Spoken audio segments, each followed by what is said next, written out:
Kasi ang galing. Sabi nga, I never thought. Sabi niya, I never thought na ganito. Sabi niya, dapat daw kabahan ng Hollywood. Aba, ganun na. Diba?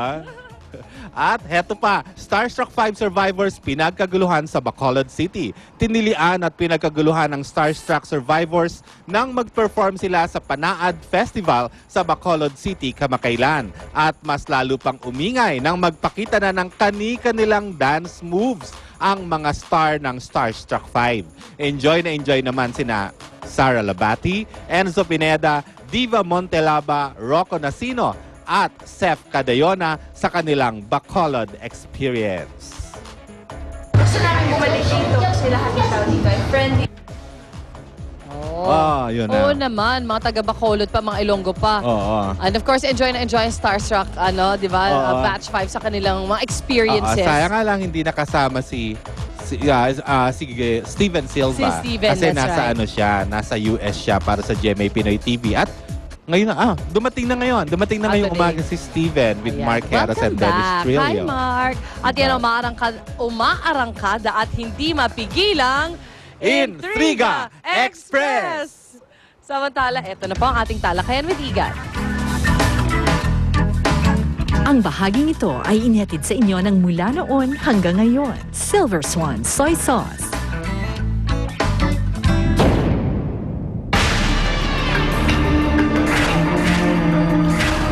Kilalang paaralan ng masa. Ang kalagalan ng ating pamantasan. Pero ngayon, inuulan ng batikos. Kabi-kabila ang mga kilos protesta ng mga mag-aaral ng Polytechnic University of the Philippines o PUP dahil sa nakatagtang pagtaas ng matrikula rito. Sa pagbubukas ng klase ngayong Hunyo, itataas ang halos 2,000% ang matrikula ng State University. Ibig sabihin, mula 12 pesos per unit, magiging 200 pesos per unit na ito. Dagdag pasakit na naman daw ito sa mga estudyanteng kapos sa panggastos pero nagsusumikap mag-aral. Ngayong araw, nakatagtang gawin ang malawakang protesta ng 21 PUP campuses sa buong bansa. Makatwiran nga ba ang planong pagtataas ng matrikula sa PUP? Yan ang ating tatalakayin ngayon. At para po pag-usapan natin ang kontrobersyal na tuition hike sa Polytechnic University of the Philippines, darito po ang magkabilang panig mula sa PUP Administration, ang kanilang presidente mismo, Dr. Dante Guevara. Dr. Guevara, magandang umaga po. Welcome po sa Talakayan with Igan. Maganda, Igan. Magandang umaga, Igan. At mula naman po sa panig ng mga estudyante, nasa linya ng telepono ang PUP Student Regent na si Donna V. Pascual. Donna, good morning. Good morning po. Ayan. Okay, unahin ko lang si Dr. Guevara. Paliwanag po muna natin. Bakit ho kailangan bang magtaas ang matrikula? Kailan ho yung huling nagtaas ang matrikula ang PUP? At hindi ho ba parang labis-labis pag sinabing 2,000% increase? Ayan. Kasi doon nakatuon yung parang protesta ng mga estudyante. 2,000% increase ho, Doc. Kasi ang PUP nung simula noong pang 1970s, ang tuition fee ng PUP hanggang 1979 ay 10 pesos lamang. 10 pesos, okay. Noong 1979, ginawa itong 12 pesos. Tinaasan ng 2 piso. Simula noong 1979 hanggang sa ngayon, 2010, ay hindi na nadagdagan ang tuition fee ng PUP. So 30 taon mahigit na natiling 12 piso. Ganun nga, Igan. Okay. So, parang ngayon, may pangangailangan na ho yun. May pangangailangan na. Sapagkat ang mga estudyante mismo ang sumisigaw ng improve the facilities of the university. Okay. Sila mismo, yung mga nagraraling ito ngayon din, ang sumisigaw na dagdagan ng silya, dagdagan ng electric fans, pero kulang ang aming budget at kami nga ay umaasa lamang sa kaunting budget na ibinibigay ng pamahalaan. Okay. Linawin natin, sino po maapektuhan itong tuition hike na ito, Dr. Guevara? Yun pong mga incoming freshmen, mga bagong estudyante. Papasok pa lang ng kolehiyo. Papasok pa lang. Pero hindi po lahat sila ay maapektuhan, kundi yun lamang pong estudyante na ang kukunin po ay yung mga kurso na tinatawag na laboratory intensive Yung gagamit courses. ng laboratorio ninyo. Opo. Kagaya po ng sa College of Engineering, Okay. College of Science, at College of Computer Management. Okay. Yun pong kukuhan ng kurso na katulad halimbawa ng College of Business, College of Linguistics and Languages, College of Cooperatives, College of Education, Mascom, ay hindi po dadagdagan ang kanilang tuition fee. Sa ngayon po, ano pinakamalaking populasyon ng estudyante ninyo? Anong kurso? College of Business po. So, yung College of Business na gustong pumasok dyan ngayon bilang freshman, walang increase. Wala pong increase yun. At kung magkaroon man ng increase yung ibang kurso, makikinabang pa rin yung taga-College of Business. Ganun ba? Opo. Okay, teka muna. Doon tayo muna sa mga estudyante. Donna!